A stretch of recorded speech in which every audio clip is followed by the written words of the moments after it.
Hello and welcome to Area Nerdy 1. I am Jimmy. I am Jarrett. And we've got a nostalgic smorgasbord for you today. Well, everything's based on nostalgia these days, you know? Today we got hit by a double punch, but Yeah, holy crap, yeah, this has been a wild month. yes, it has, but of course, we do have some. Of course, it's day 2 into December, so it really hasn't had a chance to be a wild month yet. But the year's almost over, so we're going through some nostalgic goodies this year. Oh, God, yeah. Before it ends, and then going into the new year. But it's getting cold. Yeah, it's getting cold. It's dark all the time. It's dark all the time. But, Plus, they won't let us out of the basement. Yeah, our compound is actually underground, but we have a basement, and we're not allowed out. They keep saying that we're quote disgusting and don't work well with others. And don't do our job to a reasonable capacity. Like, what's that about? Keep replacing the file copier paper with cream cheese for some reason. Jarrett, you need to stop doing that. Dude, there's a cream cheese shortage going on right now. I know. It's literally can be traced back to one person using government funds here at Area Nerdy 1 to buy that exorbitant amount of cream cheese. Not only is it hard to find cream cheese, but 3 times in a row I got the cream cheese and it was bad. Like it had gone bad in situ. Do you want to know what else is coming up soon? What's up? The bagel shortage. Oh, Yeah, there's a bagel no. shortage coming up. Yeah. We don't because- usually get into like real life stuff on this podcast, but I gotta No, hear because about this. we live perpetually in fantasy and alternate realities. But yeah, there's grain shortages, and specifically in bagels that are technically don't make as much money as regular breads and other stuff. So because bagels are pretty grain dense, they take up a lot of room, and they're not as popular as just regular breads. I would replace bread with bagels if it was possible. I do that all the time. Yeah. When I was a kid, if I didn't want to actually make a sandwich, I just make a sandwich, but Yeah. with bagels. But for some reason in my adolescent brain, that was easier than bread. You gotta spread the condiments in a circle, or else it just all pools up in the middle. No, you just slap. No, you get those bagels that are just. They seem like bagels, but the holes are closed, so they're just bread. They're just really thick bread. I haven't even gotten one of those rainbow bagels yet. What's a rainbow bagel? It's the bagels that. It's in the name, but it's a bagel. I'm not certain what it tastes like. I'm pretty sure it just tastes like a normal bagel, but they dye the dough and then mush it together, so it's like rainbow swirled. I've had a New York bagel. Oh, really? Yeah. It's okay. It's okay. Okay. Yeah. One of the Try Guys they did a without recipe challenge where they make bagels without a recipe. And one of the guys transferred in water from New York City to make his bagel, and he won because it's the water. It's the water. That's what New York bagels. It's the water. What's in the water? I know that. I'm pretty sure I know, but I don't want to know. Anyway, it's a different concentration of fluoride. Oh. Interesting. Anyway, can we talk about something besides bagels for a hot second? Well, we could not talk about bagels, or we could talk about coffee. What do you want to talk about coffee for, Jarrett? Well, here at Big Nerds area, we need a big nerd coffee. That's right. And what kind of big nerd coffee do we need, Jarrett? Well, preferably a big nerd coffee company. Really? Tell me more about Big Nerd Coffee Company, Jarrett. Well, obviously the winter months are coming in, and they have specialty brews coming up for December. And of course, you can get the lovely Set the Stun, Elder Bean, and other good goodies. Do they have a Krampus themed one, right? I believe they're gonna have their Krampus themed one. It all depends on the beans coming in. So don't rely on us. Stop into Big Nerd Coffee Company.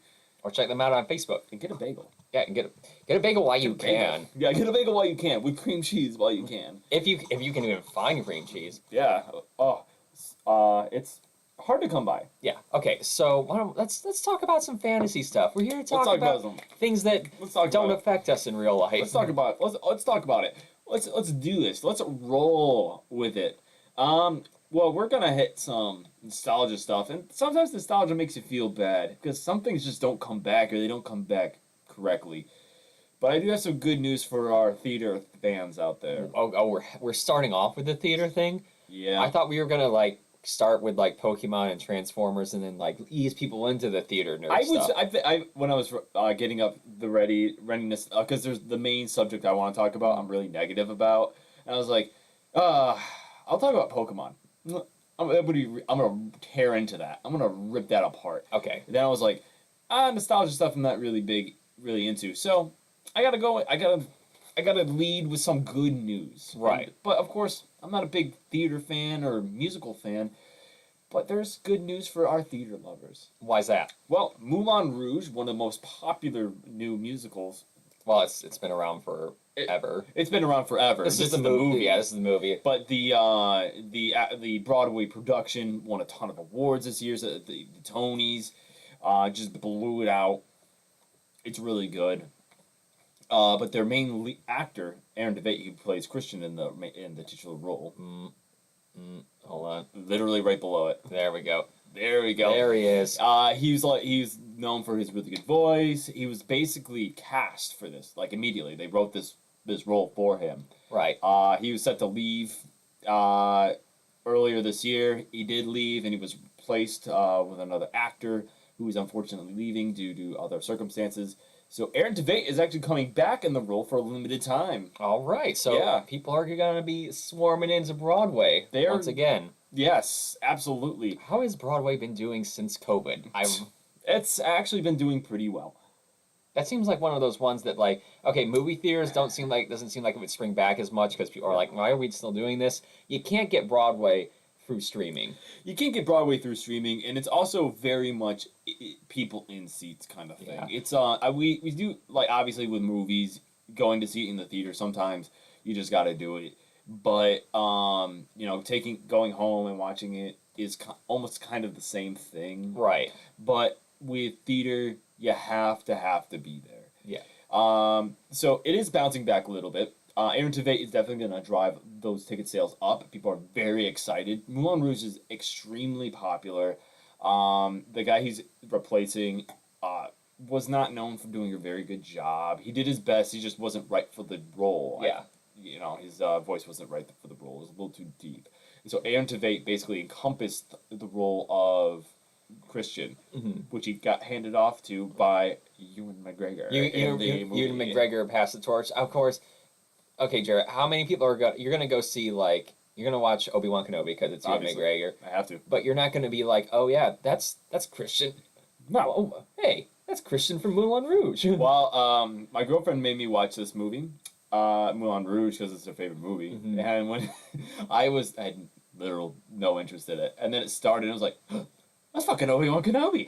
I said that out loud. I was like, that's fucking Obi-Wan Kenobi. Was she like, I knew you would say that? She goes, oh yeah, he played Obi-Wan Kenobi. Did you not know that? I was like, yeah, I knew he was Obi-Wan Kenobi. I didn't know he was in this.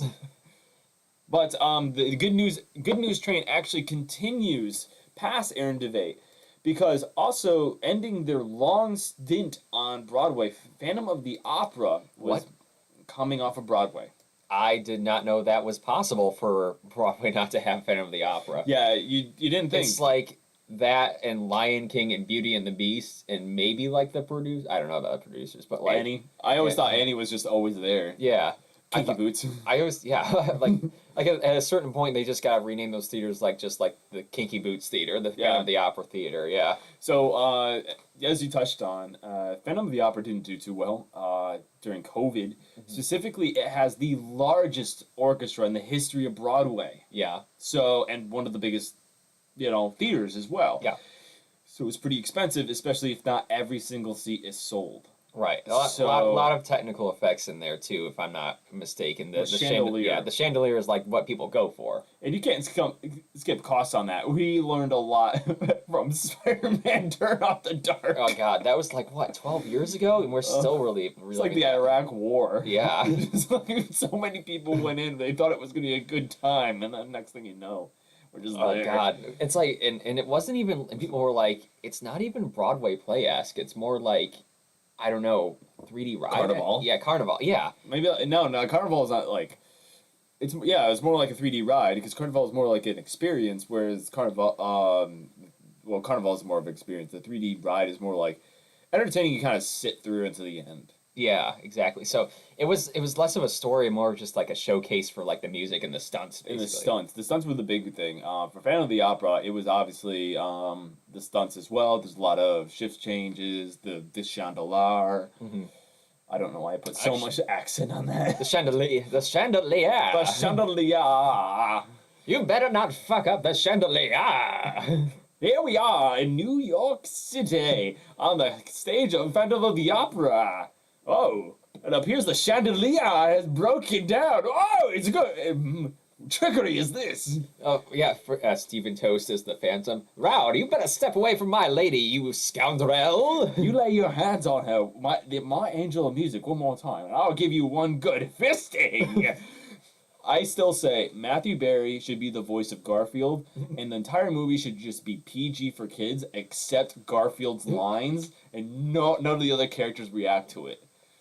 Yeah. So But anyway, Phantom of the Opera was set to close down, I believe, in a few weeks. Mhm. It's very recent. Probably should have looked up the date, but that's how little I care about theater and musicals, is that I didn't care to look it up again.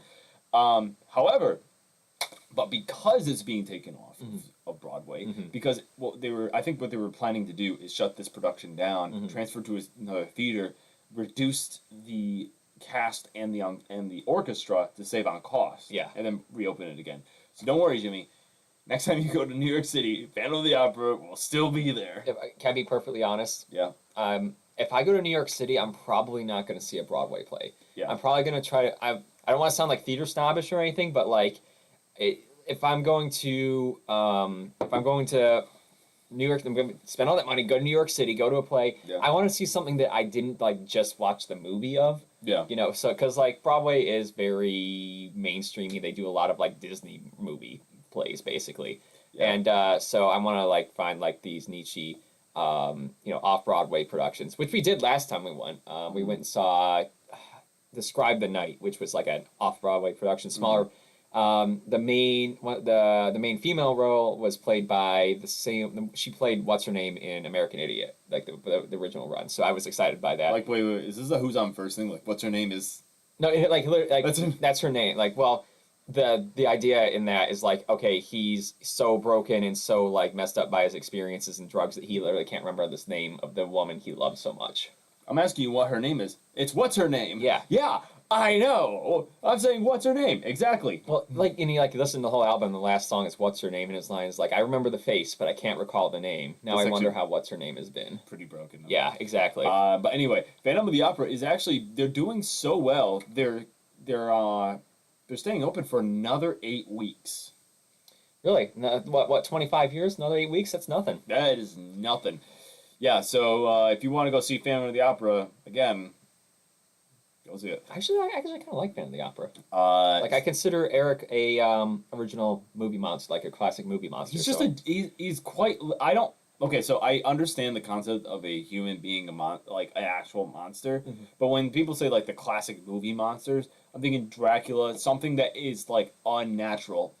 This he's just a dude. Okay. In the play, he's just a dude. In the, I guess. Well, yeah, he is human. There is nothing that distinguishes him supernaturally from another human. But in the original like novel, he is like if you see like the Lon Chaney version, that's more like what he looks like. He has a very skull-like face, and it's a lot more frightening. And he's not only a musical but an architectural and like literal all-around genius. Yeah. Like he's more like Lex Luthor if Lex Luthor had like skill. Yeah. Exactly. Yeah. Speaking of musicals, I watched one. Yeah. I watched Hamilton. Okay. I fucking hated it. I tried to like this so much, but I quite literally sat there and about 15 minutes in, I slow blinked. I looked at the screen. I was like, I fucking hate this. Did you do the thing where like your eyes like blink slowly at different times? Yeah. There's I don't understand why I dislike it so much. It's just like one of those things like I just hated it. I mean, it was first of all, it was hyped so much that after like seeing like after having like the wave having subsided, I feel like anyone watching it who wasn't totally into it, you're not gonna be Yeah. you're gonna be disappointed. I also don't like musicals, so I kind of went in there like that too. But I really don't like musicals that have no dialogue. It's all singing the entire time. It's basically an That's opera. opera, yeah. It's basically an opera. Yeah, and they do that. They basically rap the entire time. Yeah. Are Are you sure you didn't watch Scamilton? No. Did the guy go up and say, "My name is Jesus Christ of Nazareth"? In New York, and those three poor girls who do the worst harmony since Morgoth tried to create things with his song. It's so bad. Yeah, Aru's like, okay, we're gonna sing the universe into we all got the sheet music. We're all together, right? You're not gonna come up with anything new, Morgoth? No. Anyway, here's Wonderwall. Clink. No, looks through, gets out his slam poetry.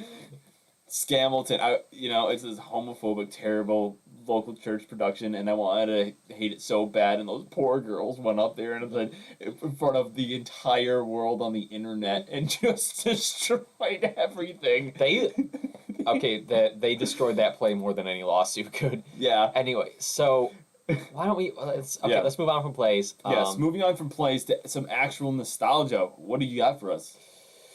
Well, okay, let's see here. What happened this week? Let's start off with. Okay, well, first of all, let's ease in from last week. So first of all, we had last week. It was the big deal was Ash Ketchum, Yes. an icon from our childhood, became finally Pokemon champion, and they just recently showed like, oh, he age jumped to 18 now Yeah. after 25 years. He's a little behind. He's like 40 technically now. But, Yeah. Yeah. Yeah, so that went on first of all, and then today we got a 1-2 punch. First of all, they just released the where the F is it? The trailer for the new Scroll down. wait, there it is. Transformers movie, which brings in Beast Machines. Yes.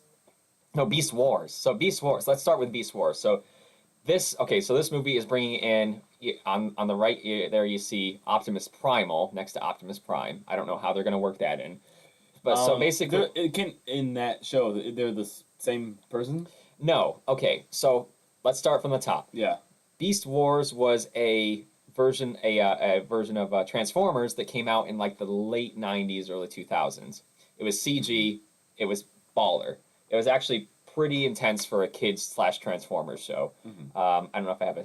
So basically, it was a future it was like thousands of years after the original series, like the 1984 series. Yeah.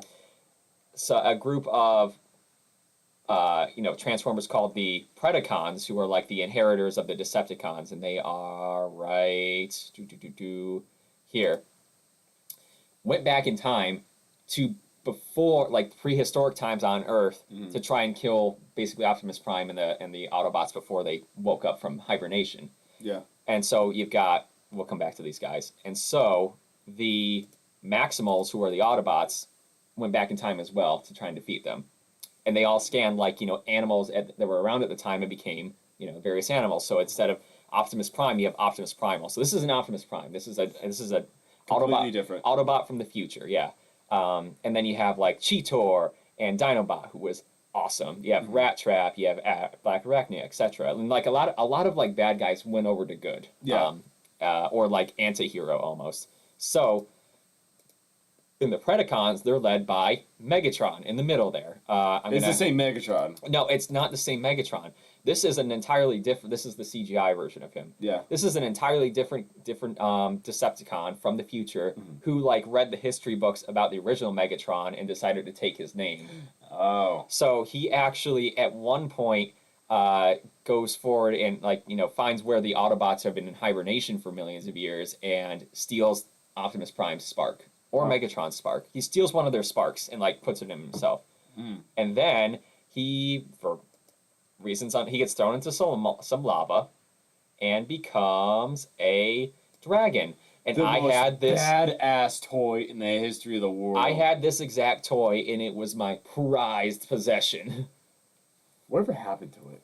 I mean, it got destroyed and probably thrown out. Probably I should show you. Like what do you like? People, nowadays I'm a grown adult man who collects objects, and I'm like, don't open the box, but like, it's I'm a gonna toy. play with it. Yeah, it's a toy. I'm gonna play with it.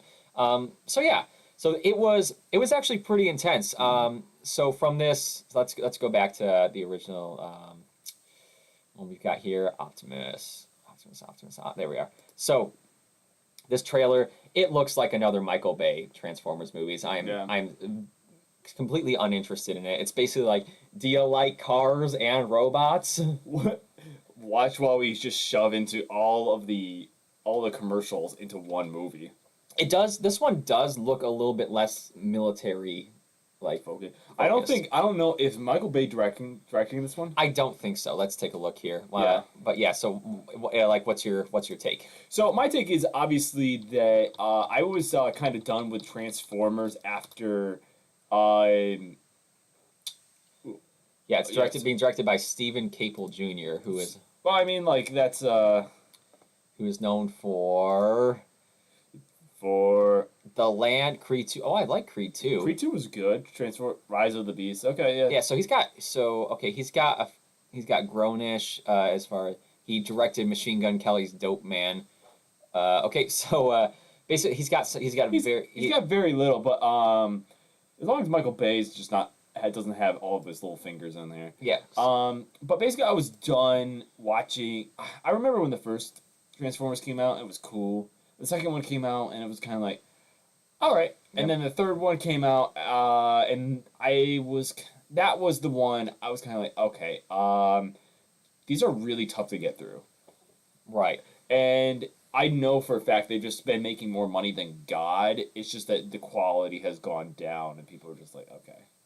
Yeah. Okay. So let's take a look here. So Michael Bay is attached as a producer. So we have Ron Perlman voicing Optimus Primal, the gorilla. Perfect. Bumblebee does not have a voice again. Okay. For some reason. Yeah. Every time. Peter Dinklage, the Dinkle. As Scourge. So Scourge, the leader of the Terror Cons and a trophy hunter. Okay, who transforms into a truck. Oh, that's okay. So let's take a look here. Autobot. Let's see here. Blah blah blah. Wheeljack. Okay, Battletrap is a Terrorcon who transforms into a tow truck. The Terrorcon. Oh no. Okay, so basically, all right. So let's recap. Yep. So in Beast Wars, the Predacons are all animals. So let's go back, shall we? So the Predacons, as you can see, are animals and dinosaurs and stuff, right? But in this movie, it looks like they're all just fucking cars again. Well, I mean, like, Grimlock and the Dinobots are all just dinosaurs, but there are no, like... Yeah, why not? Why would they have... Yeah, that doesn't make any sense. Just do dinosaurs again, cowards, but do it better. Yeah, be better. This light beer is going right to my head. Okay, so let's go around the Predacon wheel, okay? It's okay. Let's see if I can... Bonsai. Let's see if I can remember any of them. Okay, so the center you've got... Megatron, obviously, is a purple dinosaur from our imagination. Did not like his design that much. Okay, starting at the 7 o'clock, you've got Black Arachnia, who starts off bad but then becomes good. And she's like a sexy spider lady. Then Scorponok, who is a scorpion. Scorpion, yeah. I think they may have actually, like, from the first Transformers Michael Bay movie, I think that's they just directly copied and pasted. That's fair. So, and then you have Terrorsaur. Yeah, so he was basically kind of the Starscream. He was like the right-hand man, but was always scheming against Megatron. Yeah, I like how like the this kind of Transformers basically was like almost a carbon copy of the original Transformers, but they definitely went in a more like a mature direction with it when it comes to like the storylines. Oh, it gets better. I will. Like, I went through a deep dive into my childhood. Yeah. Okay, keep going then. Okay, so in the top is Waspinator, who is a wasp, and he's like the comic relief because he's like so weak, he keeps getting blown up, and and they have to keep like putting his body parts back together. Don't know who that guy is, and don't know who that guy is, but like those four were like the top ones. Do you remember any of this? Not even a little bit. So I was like maybe 5 or 6 when this came out, and I was like watching it. So you would have been like 3. So, no. Yeah. Not even close. Then we have the Maximals. So that's Optimus Primal, the gorilla. 7 o'clock position, we have Cheetor, who's a cheetah. Don't know who that guy is, but I remember thinking he was really awesome. Don't know who the next person is. The guy with the green gun there is Rhinoc. So he was like the tech of the group. Mhm. So he's like a big, strong rhino, but he was the tech. And then you have Dinobot, who was the coolest. I will get back to him later. And then Rat Trap, who was like he was the comic relief of them. So he was like the wisecracking like mechanic, I think, of everything. Yeah. So let's see here. We've got, hey Jarrett, Yeah. do you like both cars and robots that look like animals? No. So this is what Actually, yes to all of that. so this is the new Cheetor. Mm-hmm. The thing I liked about the thing that I don't love about these designs, I guess, is that they made it look too much like the animal. Like basically, so let me get. So this is the old Cheetor. Well, that's So- his transform. That's his transform. I don't have I don't have a version of the robot version. You can look that up yourselves. The robot versions. So I remember this because I watched the sequel series to the Beast Machines. Beast Machines. We'll get to that later. Yeah. Don't you worry. that they're when they're in their cheetah forms, they look exactly like a cheetah. Yeah. So, but I guess you're right. I guess I am thinking. no real distinction. Okay. I guess I'm thinking of a different thing then. It would just be a bigger version of a cheetah. Yeah. Okay. Yeah. So in this cartoon, in Beast Wars, when they originally transformed into their animal forms, which they do because they need to protect themselves from radiation, which is an interesting twist. Yeah. So they can't like stay in this form for too long. So when they're fighting, they're always worried about like when they're gonna start to like break down and like have like radiation sickness, basically. Right. So, but when they turn back into the animal forms, they look exactly like the animals. So if based on what you said, that picture of Bumblebee riding with Cheetor, it would just look like just a giant version of a cheetah. Yeah, it would look exactly like a cheetah. Yeah, so I do like this design better. You kind of get the idea of, it's kind of like the Dinobots where they're dinosaur-ish Yeah. shaped. Not like they don't look like dinosaurs. Yeah, well, that's the thing. Okay, so then later in the series, they got upgrades. So, like, they became more powerful and they got, like, new forms, but their new forms looked more robotic and, like, cooler. Yeah, but also in that show, there's a lot less characters. They definitely skimmed down the amount of characters in that. And Yeah. It was a very odd shift in the series. A lot, like, darker and more somber. Yeah, well, let's get to that part. So, Yes. let's see here. Well, first of all, where is it? Blah, blah, blah, blah, blah. Okay, first of all, there's Dinobot. Now, this guy was my favorite character. This is the toy version. He was like Clint Eastwood, Wolverine, like just the coolest character. Like he had like a code of honor. Like he didn't want to fight with the Predacons because he thought they were cowardly, so he went and joined the Autobots because he thought they would be more honorable and like have a better fight. So he, a couple of times, a couple of things I remember distinctly from the show. So he's guarding, like one episode, he's guarding like their home base, and it gets infiltrated by a clone, like of himself. Mhm. And then so he finds the clone, but he's like, all right, let's do this, and he transforms, but the clone can't transform.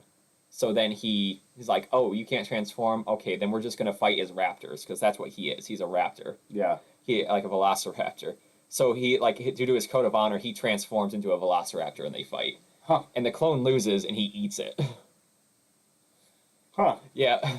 What? Off camera. What a strange show.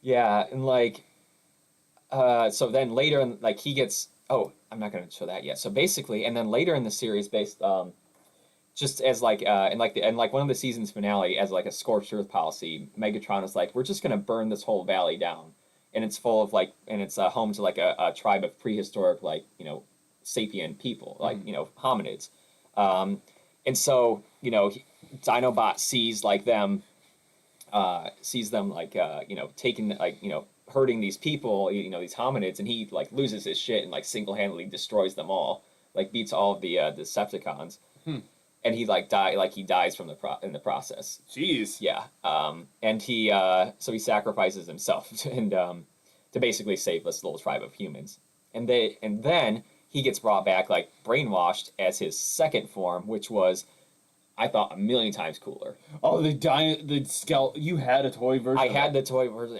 Yes. It was gnarly. Yeah, I will say this about this show had some of the best Transformers designs ever. Yeah, I think. really good. Like solid work. Yeah. So we've got like And just to do a little side-by-side comparison, so we've got, Dinobot. So that's to give you an idea how dark this show was. Mm.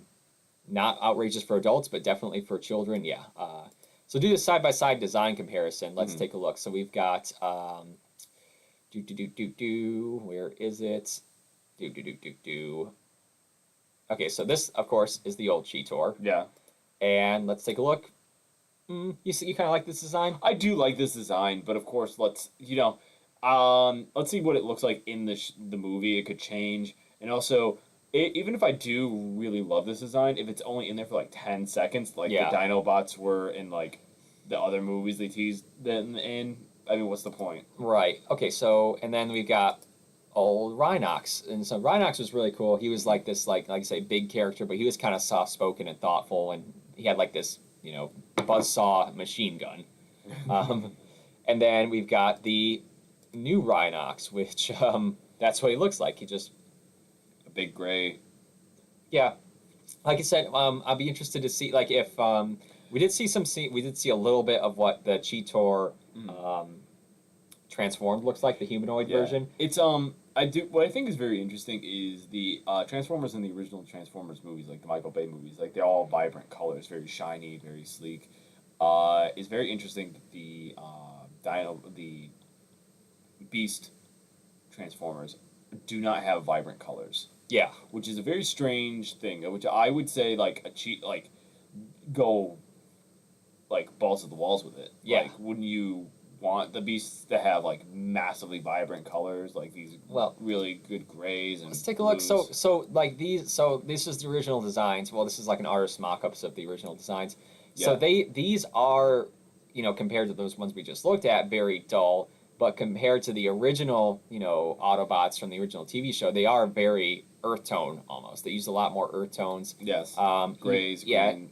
Even the red on Optimus Primal. There's a little yellow thrown in there. It's a lot more subdued. So I get it. Let's see here. What else we got? I mean, Megatron is like super purple, but that's another thing. He loves you. You love him. I don't. I think they must have known. This would have been peak Barney. So Yeah. So okay, what else we got as far as that? So we talked about Nightscream. Nightscream, yeah. So that's for the next one, Jared. Oh. So basically, Beast Wars ended, and then it had the follow-up series, Beast Machines. Now this was dark, That was really dark. both literally and figuratively. As you can see, they did a much darker color palette with that. So to give you an idea of what happened, basically they, defeated the Predacons. They went into hibernation so they could go back to Cybertron, right? Mm-hmm. But Megatron ended up getting back before them. He, spoiler alert, by the way, this is an artist mock-up of it. Basically, he got there before them, came up with a virus that caused all the Transformers to lose their ability to transform, took over the planet, took everyone's spark, and basically turned all the robots on the planet into like mindless drones under his control, and then hooked himself up into this harness so he can just control the entire planet. Yeah. It was, and basically, only, as you can see, 4 of the original Beast Machines actually made it back, and they had to turn into their new techno-organic forms, and they basically they started a guerrilla warfare campaign. Yeah. I don't know if their team got bigger or they're more. It did. So that's what Nightscream is. Later in the series, they added a new character, Nightscream, who was a bat. And I thought this guy was the coolest because he was a little bit more like an edgy teenager, and he flew around more like an extreme sports style. Oh. Which, if you recall at the time, was extreme. everything. Yeah. Agent Cody Banks was extreme sports. Extreme. Lizzie McGuire. Extreme. Was Tony Hawk. there extreme sports in Lizzie McGuire? There had to have been. I mean, an extremely goofy movie. Well, she was in Cody Banks, where she just watched that dude get eaten alive from the inside out by nanobots with a cold death stare. She did that, didn't she? She just stared him down. Oh, she did it too. Yeah. She put the ice in his mouth, and then she just watched him. Oh, what's that guy? That's I think what's his name? Valdo. The guy who plays the Mummy was in that movie. Yeah. let's see here. Keith Davis. Let's see here. Hilary Duff was in there. I'm just gonna look because I think Ian McKellen was the bad guy. No, Ian McShane. Ian McShane. Yeah, Ian McShane was the bad guy, and then yeah, Arnold Vosloo was his like henchman.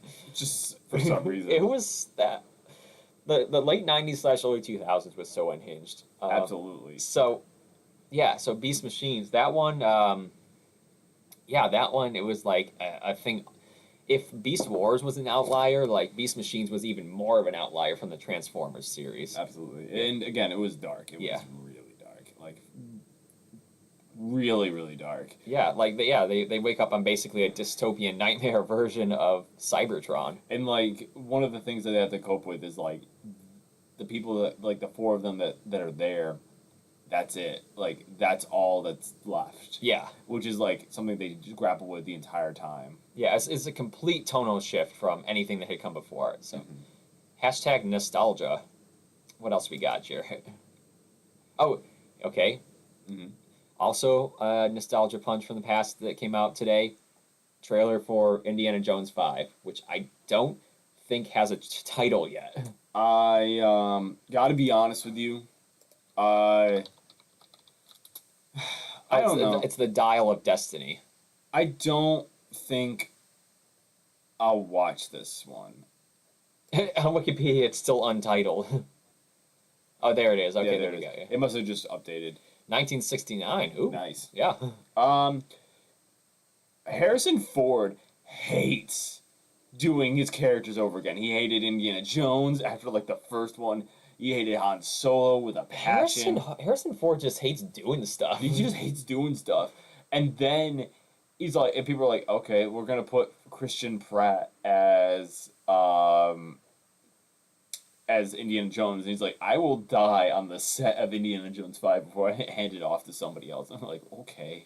But we got John Rhys Davies returning as Sala, so we're gonna see Gimli on screen. Good. We got Mads Mikkelsen as a former World War II guy hired by NASA. Okay, so Yeesh. yeah, so that's interesting. If they could, like, just the premise of this seems interesting. They could make a good movie. Like, we're not gonna have a Crystal Skull situation here. yeah, so here's what was in. Well, I'm just thinking about it. It's interesting they brought the back because a lot of people we know in Raise of the Lost Ark and then later in The Last Crusade, they are the bad guys. Like, you don't have to explain that. You know they're a bad guy, etc. Yeah, you don't have to give a lot of character depth to people like that. Exactly, and then but in Temple of Doom, people point that as into kind of an outlier in the series because it doesn't have that like a political aspect to it. It's just like and it's like more body horror and stuff, and like they like when I first saw it, I was like, wow, they like really leaned into like how bad this like cult is, like with the child labor and the sacrifice and stuff, and I thought it was like. Oh yeah, you don't have to explain that with the other ones. Yeah. Like with this, yeah. So and then they otherwise Indiana Jones is just running in, punching poor people, and taking their artifacts. Yeah, exactly. Yeah, and then Crystal Skull, the bad guys were communist Russia, which has not quite the same effect as Germany. Well, I mean, it is America. You could put communism on anything, and it'll be the bad guys. Yeah. So, but also, like, they go out of their way to they're out of their way in the story to be the antagonists. Exactly. Too. So it's not like it's not a far skip and jump. Yeah. Exactly. So yeah. I've never been a huge Indiana Jones fan. Like, not to say that it's a lot of people. This was their childhood fandom. Mm-hmm. It wasn't really mine. I never really got into it. Like it kind of like with Star Wars. You just kind of like watching. It's like, okay, I really want to get into it, but it's like when the goofiness comes up, it's just too goofy. Yeah, it's not even Marvel goofy.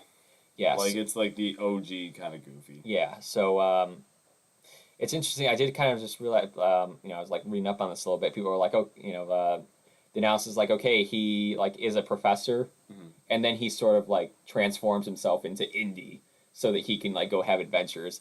I was like, he just kind of created like an alter ego for himself. He's Batman. Yeah. He's Batman. And Indiana Jones is Bruce Wayne. Yeah, exactly. Professor Indiana Jones. Yeah, Professor Henry Jones.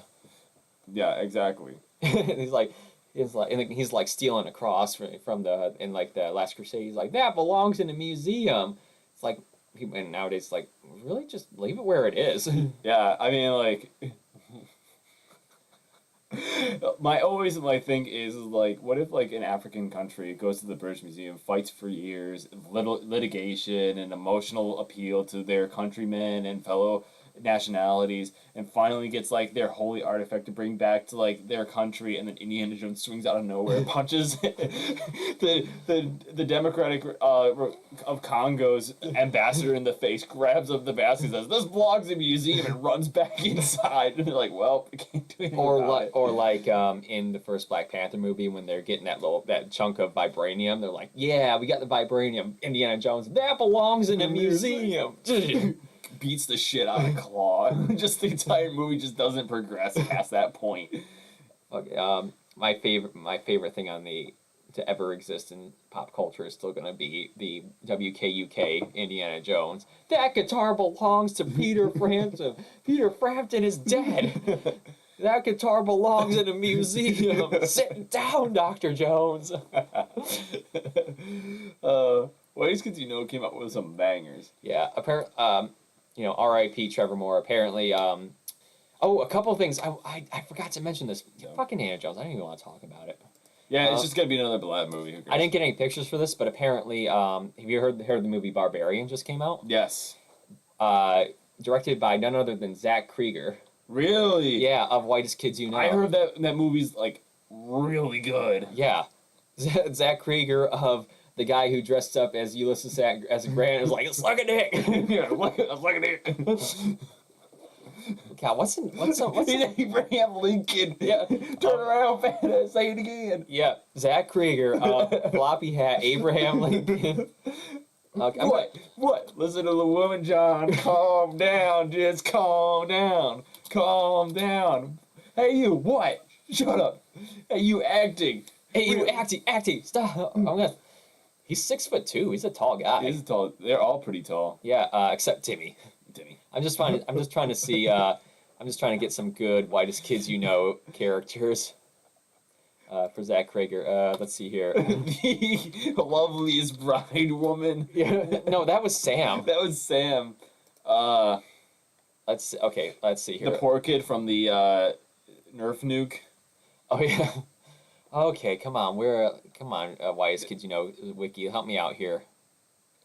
All right. Well, anyway, so just a little heads up. So yeah, I was really surprised at that. I was like, it's a horror movie. It's got like 92% of Rotten Tomatoes. Like you can usually So this actually goes into one things that I find it really interesting. Just like Jordan Peele, comedic writers are, in my own opinion, one of the best, if not the best, horror writers as well. Yeah.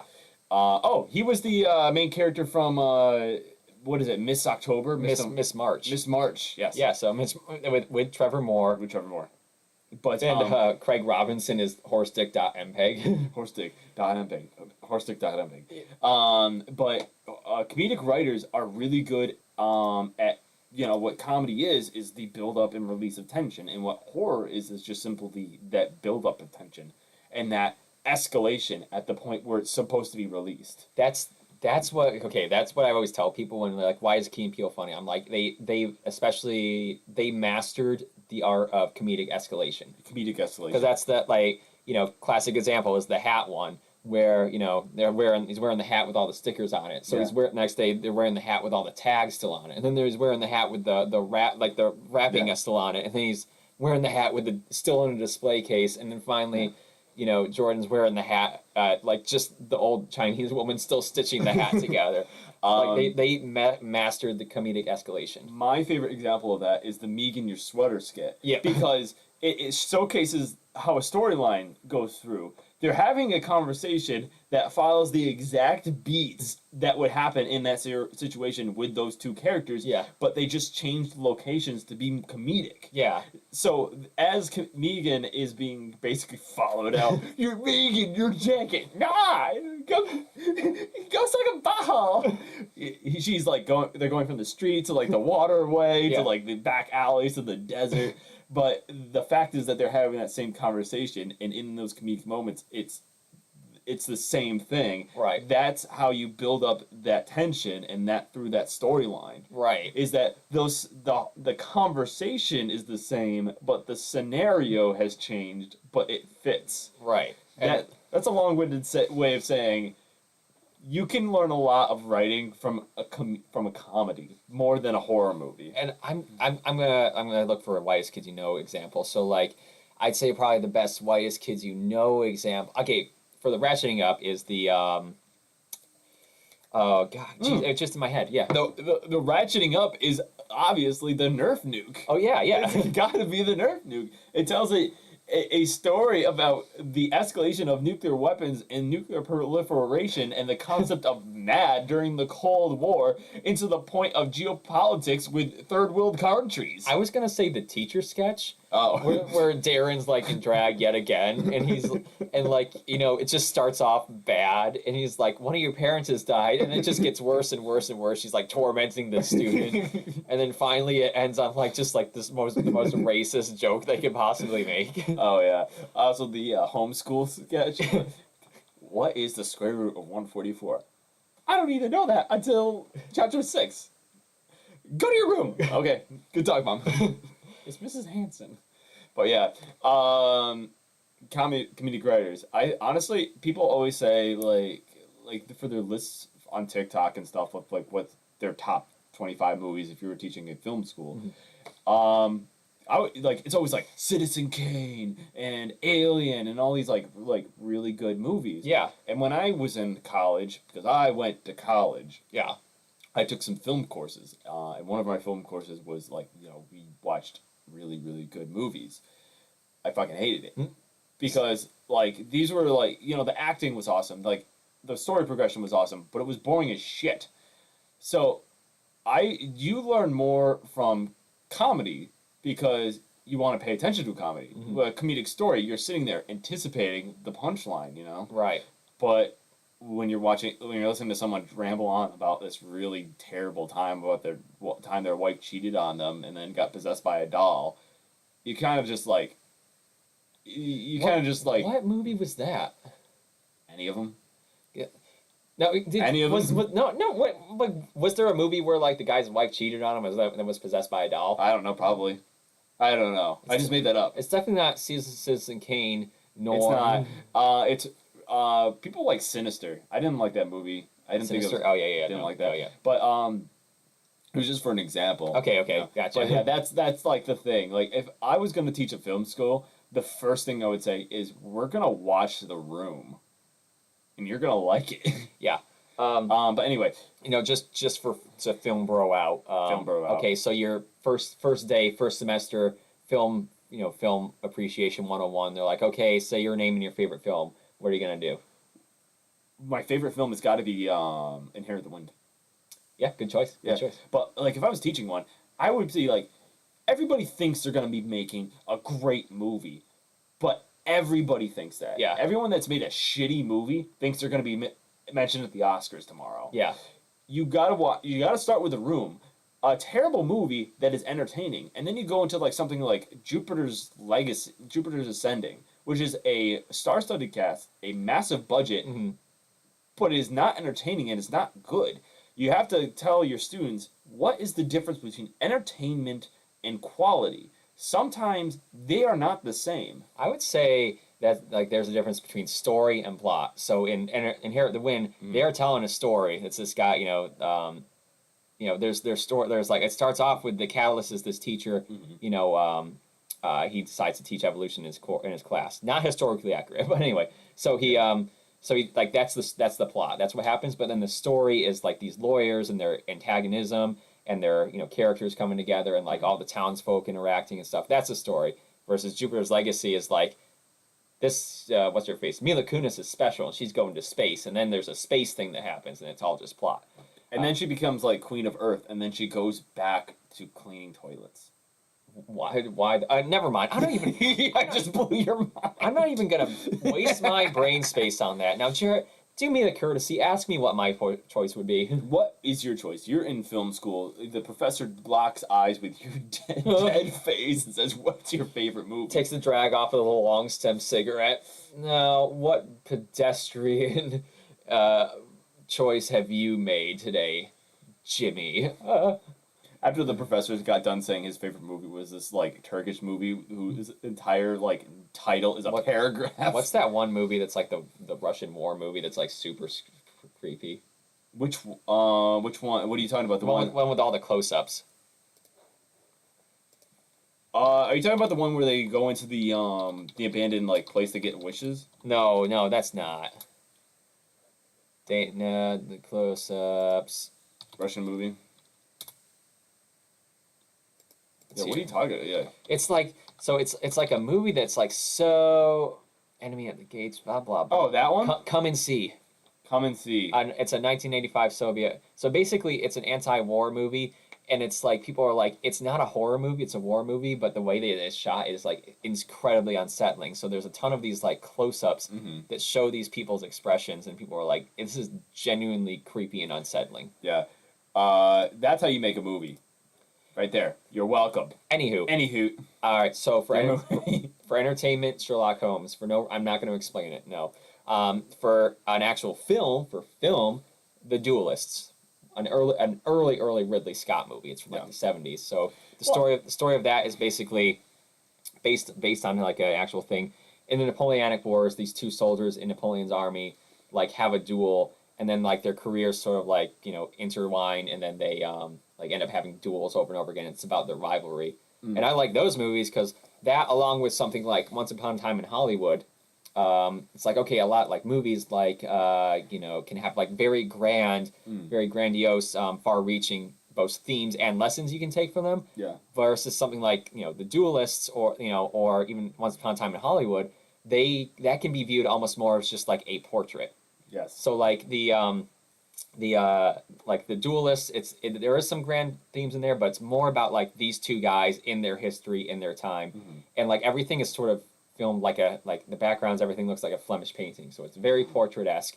It's like, okay, you can view this movie like some portraits, you can just view it as it is. Like a Flemish painting, you can just look at it and enjoy it as it is. It doesn't have to have. You can enjoy the techniques and everything. Same thing with like Once Upon a Time in Hollywood. I can watch that and just be like, this is just 1969 Hollywood through Tarantino's lens. That's it. Yeah. I can look at that. I can look at it like that. If I was going to pick two movies for how to make art, like visual art with a movie, first one would be Macbeth 2019. Yeah. And then the second one would be Macbeth 2020. But that's basically Macbeth again. Yeah. But Blade Runner.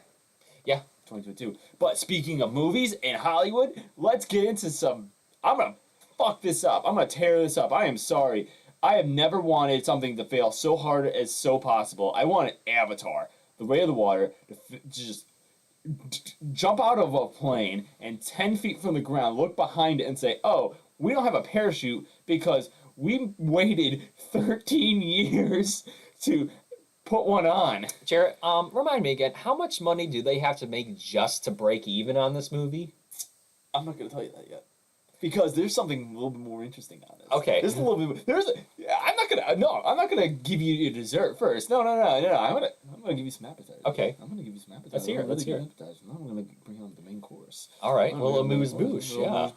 So then you think the course is done, but no, I got another appetizer for you because you gotta have a little bit of like a charcuterie board.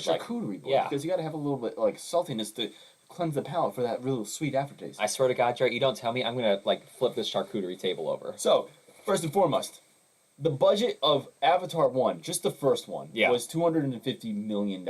Which is big. That is big, okay? For 2012.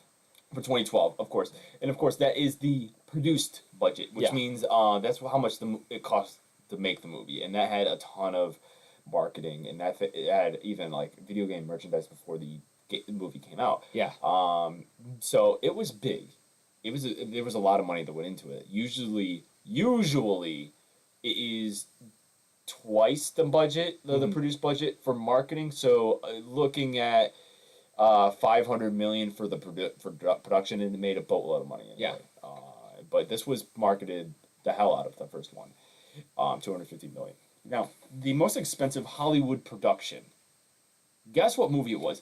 The Hollywood. So it's not a third party. It's basically it's a Hollywood centric Disney Was it- Studios. Was it John Carter of Mars? Was it John Carter? Close. John Carter is the biggest flop. Biggest flop. Really good movie. It's I like it. It's an okay movie, It's an but okay but movie, like but it's good. it's basically one of, it was a weird thing where it's like, okay, it was so expensive and made so little money that like that gap was big enough that it was Yeah. a flop. You need to guess again because you're not going to get this. most There's no expensive movie. fucking way. I know that Treasure Planet was really expensive. It was. I know Those are just Disney movies, but this is like Hollywood, like the whole Hollywood like production. Was it Endgame? No, it was Pirates of the Caribbean on Stranger Tides for $379 million. That movie? Well, I guess with all the boats. That's the expression I had. I was like, that movie? Her? I barely remember. Like, I love the Pirates of the Caribbean films. I barely remember that movie. Like what? It's like George Michael like describing like how much budget they need, and then like you turn around, there's Anne, Stranger Tides with their egg. And you're like, her? Like yeah, $379 million to produce. Here's the dilly in the sweets. Yeah. The issue with Avatar, the first one, I really always every time I say Avatar, I want to say The Last Airbender. Yeah. 'Cause that was Avatar. the one true Avatar. Avatar was cutting edge technology. 90% of that budget was basically into the technology, the Yeah. motion capture, the background, everything. The 3D. The The 3D. like I don't know if they were like doing ultra high definition, but they were basically revolutionizing. So that's the thing with Avatar. Like it didn't have, like people point out, it didn't have as big of an effect on pop culture as we realized, but I think it had a massive effect behind the scenes. Behind the scenes. Yeah. But the thing is, with the technology, what was happening was we were going through a pseudo renaissance when it comes to motion capture. Mhm. At that point, most of that technology was being developed by Avatar. Mhm. The technology at that point kind of peaked. It was being perfected, but it peaked. Yeah. I want you to keep that in your mind. The technology had already been developed. Mhm. It's already been done. Yeah. So when this movie will cost approximately $400 million to Oof. produce, Without marketing. I'm going to get into that. Okay. Without marketing, with a technology that's already there, that they did it cheaper with a movie that they invented all of that, Yep. and making this movie look better? To be fair, it does look better. But it does look better. But like every single high budget movie now has cutting edge special effects. I mean, Yeah, and but- Marvel has been dropping the ball big Massively. time. But like, I just mentioned Endgame. Like, that was, every Pixar movie, every CG movie that comes out, like every single time, it's more and more realistic. But the thing is, like, I was watching like the trailer for it, Mm. and yeah, it looks really good. It looks really good. Mm. I don't care. Like, I don't think it needed to be that good. Yeah. It doesn't need to be really, really good. Doesn't need. I don't need to see the thumbnails like that. Right. Like if it's got something to say, I might be interested. Like if it's got an actual environmental conservation like message to get across, I'd be like, yeah, hell yeah, I'd watch But that. like the thing is, like in the original movie, I got more of that controversial, like the message of like preserving nature from Fern Gully Yeah. than I did from that, and I understood. Yeah, that or this get more from Wildcrats. yeah, Wildcrats. So another thing was that James Cameron has been designing this since 2011. Like even before Avatar came out, he was designing the ecosystem for this. James Cameron doesn't know how to write a good movie. I'm sorry. Like Avatar is not. If you break it down, if you strip, like The visual. the visuals, Yeah. it's not a very good movie. Everyone would be like it's basic. Yeah, so it's got a pretty well structured story. It's just very rudimentary. Yeah. So then we go into the marketing for this. First and foremost, 13 years behind the ball. Yeah. They're- They did not strike while the iron is hot. there was a lot of production issues. He wanted to do these one right after another, Yeah. but he had to have known this wasn't going to happen. Yeah, because I've always wondered where Sam Worthington's been all this time. Go ahead. Because like he did Avatar, and then I'm sure he's done other productions, but like Yeah. as far as like big like roles, there was a couple, and then that was it. That was it. Yeah. But as far as marketing is concerned, I haven't really seen this. Hmm. I know it's coming out. I know this is a movie. They've released a trailer. They've released a trailer. Yeah, that's about it. That's it. So remember back in the day, like this is like my thing was it was Land of the Lost. Yeah. Because with Will Ferrell. Yeah. It wasn't a very good movie. I didn't really like it that much. But that was everywhere. Yeah. Like I knew when that was coming out To and that where down to to see the it. millisecond. Down to the millisecond. And that happens like with a lot of movies these days. Yeah. They're not even because you can stream it now. Most Yeah. of these things. Yeah, But this is a movie. Yeah, You this- have to see this in the theater. And another thing is, I don't know. I just recently, I'm bad mouthing movie theaters again. We Yeah. just recently went and saw Black Panther Wakanda. This might just be our local theater. It's Regal. The definition / frame rate on movie theater projectors is not that great, Not that great. especially if you're like halfway. Like we were like halfway up. Mhm. It's not that great. Especially as movies get a little bit more advanced and the frame rate becomes more of Right, an for, issue. for something like this where you want to watch it in 4K, definitely. Oh yeah. I'm not gonna plug these TVs, no, but No. yeah. So But Avatar, there's also the rumor that they've already got like the third one Mhm. already almost finished like filming. I don't believe that because that was the rumor back when the first Avatar ended. Mhm. Like they had the second one already pre-filmed and stuff, which I feel like is wrong. yeah, 'Cause it's taken- he's George R. Martining us. Yeah, because even if they got most of it done and there was production hell, it would have been out within 5 years. 5 years would have been pushing it really far. Yeah, Talk about a baker's dozen. yeah. It's the Avatar, the baker's dozen. But yeah, but we talked about, we haven't even gotten to Jared, how much money does it have to make just to break even? To break even, because this is also accounting because they might have actually filmed all the other stuff. Mhm. They box office because the numbers are saying just for this movie. I'm pitter pattering around it, but just for this movie. But I think this is including this movie and the rest of them. Mhm. But I'm gonna say it's this movie because they're not gonna if they don't make this if this doesn't blow everybody. If this doesn't Tits knock off. people's socks off, yeah, There's no way it's dead. it has It's to dead in the way of water. dead in the way of water. It has to make $2 billion at the box office. So- $2 billion. Oh, that's With a it. B. It has to make twice as much as the most successful movies that have been ever made. Ever.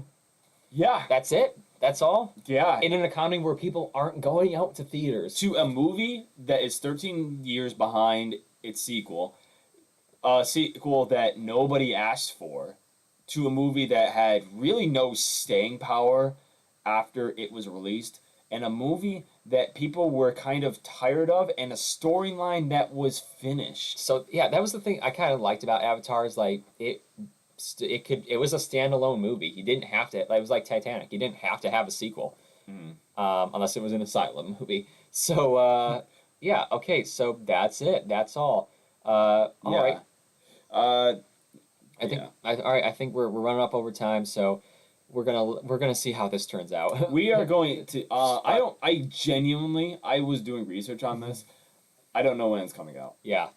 Yeah. I was looking this up. 2023 ish. Maybe on Christmas. It's always on Christmas time, but They might want to go for the summer blockbuster thing. there are no summer blockbusters anymore. It's all year. My theory: people aren't going to the theaters. They're not going. In fact, they're staying in droves. They're staying in droves, and no one's gonna go out in this weather Yeah. for fucking Avatar. Okay. So now, all right. So we are running up on time, so we gotta cut things short. But I would like to say, I gotta see some closure on this. So this past couple weeks ago, we unfortunately one of my idols from both my childhood and into adulthood passed. It was Jason David Frank, who, as everyone knows, played Tommy Oliver, the Green Ranger, and then the White Ranger in Mighty Morphin Power Rangers. And he went on to play the Red Zeo, Red Turbo, the Black Dino Ranger, and yeah, he was he's one of my childhood idols. It was rough to see this go. I don't want to get into the details around his death because it seems like it's a very personal matter.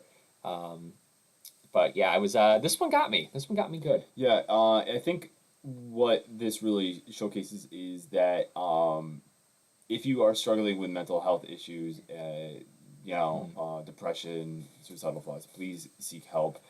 There are people that love you and want to help you as well. Yeah. Jason David Frank was struggling with some things in his life.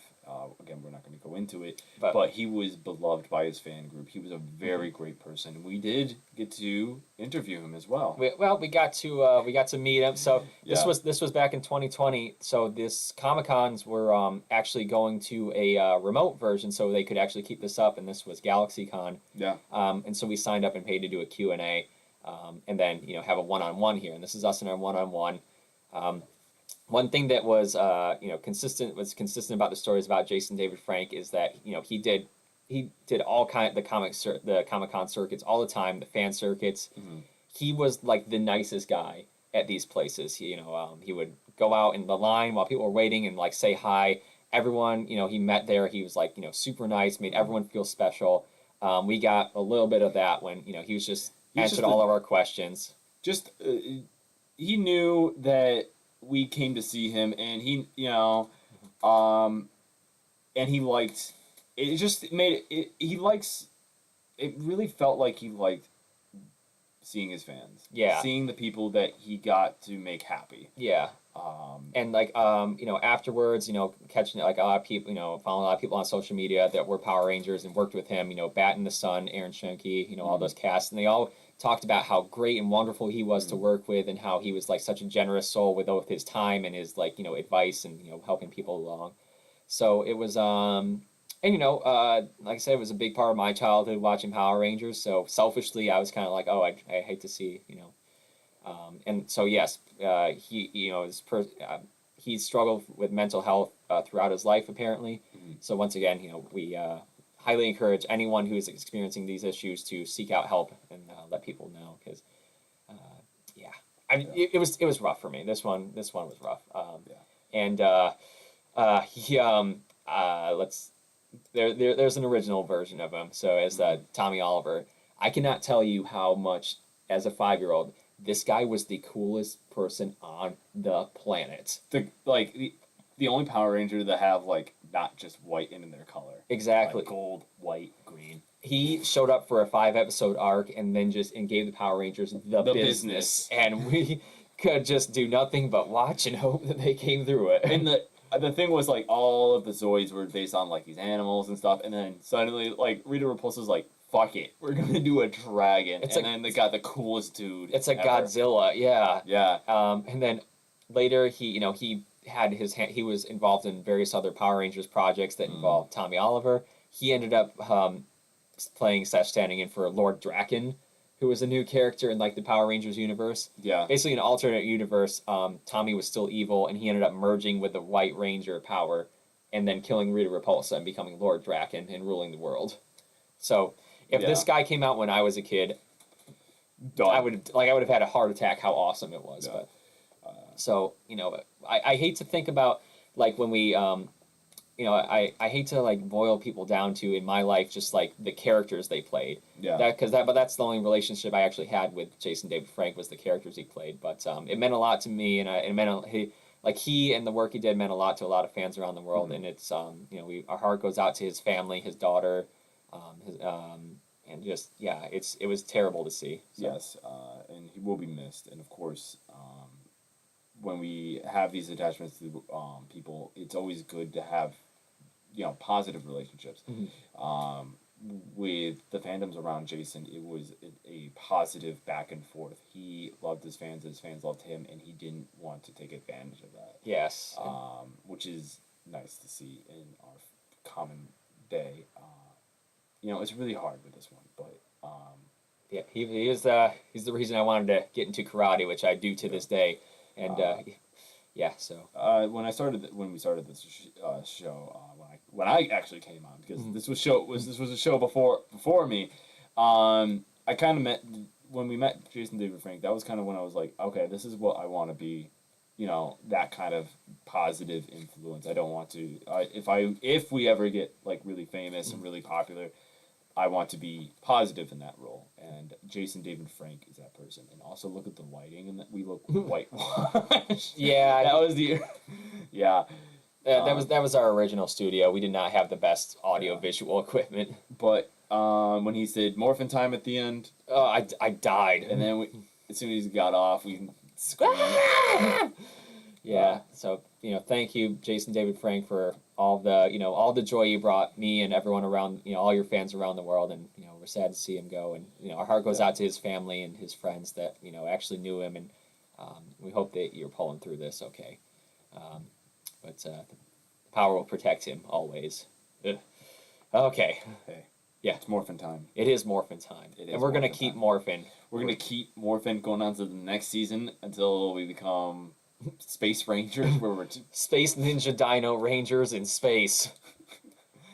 uh We gotta have a Power Rangers episode at some point. yes we do. Okay. Well, I've actually never seen a full episode of Power Rangers. I'm Soup not, to not nuts. not gonna lie, like the nostalgia factor aside, it's just bonkers, and like there's like nothing to dissect there. It's just Yeah, I've seen probably a baker's dozen of the movies. yeah.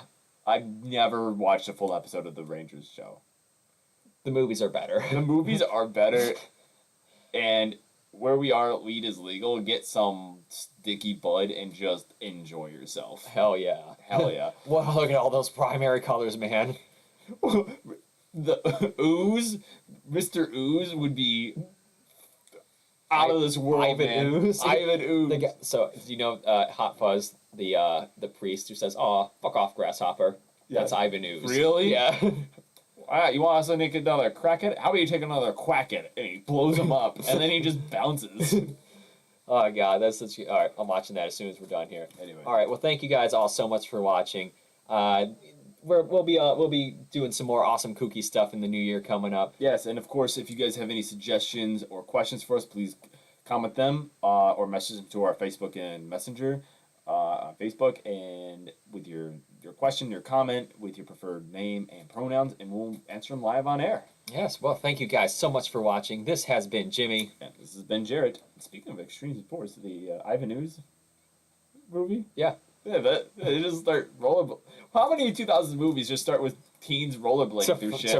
To free ride in the background. Oh man! I still thought that was the coolest shit. And then also, side note, they like skydive into a crowd of people that are clapping them for no real reason Tommy Oliver skydive snowboards like through the sky. through the sky, and then. But like, it's never answered why they do that. People are just there clapping for them. They're like, "Yeah, we did that." They're just like rocket power. They just do Right. they just do extreme sports because they must. There are those teens that were gonna stand for 2 hours to wait to the skydive with no parental supervision. Yeah, they're like 14. Okay. All right. All right. Thank you guys so much for watching. You're gonna delete all this, right?